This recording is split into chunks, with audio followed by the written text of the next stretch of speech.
நாமத்துக்கு ஸ்தோத்திரம். இந்த தினத்துக்கான தேவனுடைய வார்த்தையானது 62ஆம் சங்கீதத்திலே 5வது வசனத்தை நாம் பார்க்கும் பொழுது, என் ஆத்துமாவே தேவனை நோக்கி அமர்ந்திரு, நான் நம்புகிறது அவராலே வரும் என்று சொல்லி பார்க்கிறோம். நல்லா தெரிந்த பகுதி வசனம்.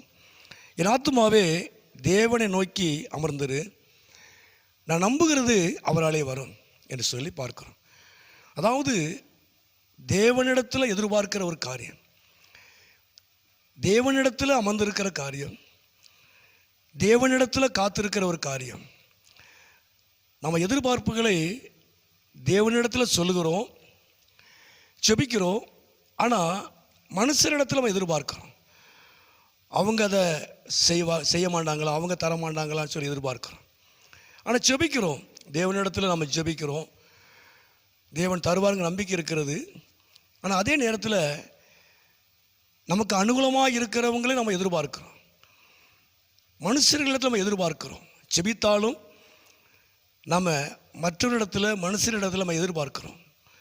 ஆனால் வேதம் சொல்லுகிறது, தேவனிடத்தில் அமர்ந்திருந்து அவரிடத்தில் நம்ம எதிர்பார்க்கும் பொழுது தேவன் ஏதாவது ஒரு வழியிலே அவர் நமக்கு உதவி செய்வார், அவர் நாமத்தை மகிமைப்படுத்துவார்.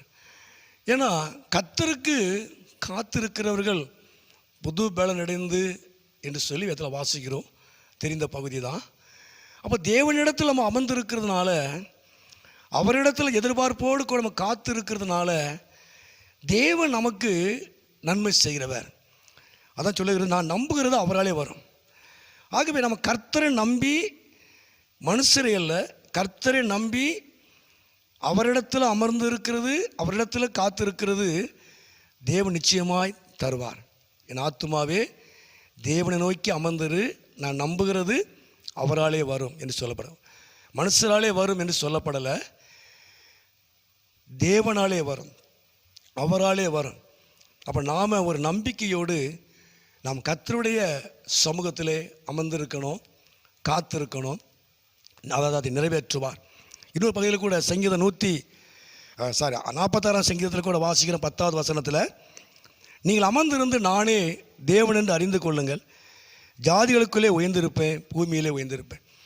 அப்போ தேவ சமூகத்தில் அமர்ந்திருக்கிறதுனால நம்ம நம்புகிற காரியம் வருகிறது மாத்திரமல்ல, நமக்கு நன்மைகள் வருவது மாத்திரமல்ல, எதிர்பார்ப்புகள் நடக்கிறது மாத்திரமல்ல, நம் தேவ சமூகத்தில் அமர்ந்திருக்கிறதுனால அவர் உயர்ந்தவராய் நமக்கு வெளிப்படுத்துகிறார், தன்னை வெளிப்படுத்துகிறார். நம் தேவ சமூகத்தில் அமர்ந்திருக்கும் பொழுது அவர் உயர்ந்தவராக, அவர் மகிமையின் தேவனாக அவர் நமக்கு தம்மை வெளிப்படுத்துகிறார். ஏன்னா ஜாதிகளுக்குள்ளே உயர்ந்திருப்பே, பூமியிலே உயர்ந்திருப்பே என்று சொல்லி வேதத்தில் வாசிக்கிறோம். அப்போ கர்த்தருடைய சமூகத்தில் நாம் அமர்ந்திருக்கிறதுனால அவர் உயர்ந்தவராய், மகிமையின் தேவனாக தம்மை நமக்கு அவர் வெளிப்படுத்துகிறார். மரியாள் கர்த்தருடைய சமூகத்தில் அமர்ந்திருந்தார், பாதத்தில் அமர்ந்திருந்து அவருடைய வார்த்தைகளை கேட்டுக்கொண்டு இருந்தான். ஆனால் தன்னை விட்டு எடுபடாத நல்ல பங்கை அவர் தெரிந்து கொண்டான். உண்மையாகவே இந்த நாட்களில் கர்த்தருடைய சமூகத்தில் நாம் அமர்ந்து இருக்கிறதுனால, காத்து இருக்கிறதுனால, நாம் நம்புகிற காரியம், எதிர்பார்க்கிற காரியம் அவராலே வரும். அவர் உயர்ந்தவராய், மகிமை நிறைந்தவராய் அவர் நமக்கு தன்னை வெளிப்படுத்துவார். மரியாதை போல தன்னை விட்டு எடுபடாத நல்ல பங்கை அவர் நமக்கு தருவார். இந்த நாட்களில் கர்த்தருடைய சமூகத்தில் நம்ம அமர்ந்திருப்போம், காத்திருப்போம். கர்த்தர் பெரிய காரியங்களை செய்வார். ஜெபம். எங்களை அதிகமாக நேசிக்கிற நல்ல பிதாவே, இந்த சத்தத்தை கேட்டுக்கொண்டு அருமையான நம்முடைய பிள்ளைகளை, குடும்பங்களை கர்த்தர் ஆசீர்வதியும். நம்முடைய பிள்ளைகள் எதிர்பார்ப்போடு நம்பிக்கையோடு காத்திருக்கிற காரியங்களை கர்த்தர் நிறைவேற்றி நம்முடைய நாமத்தை மகிமைப்படுத்தும்.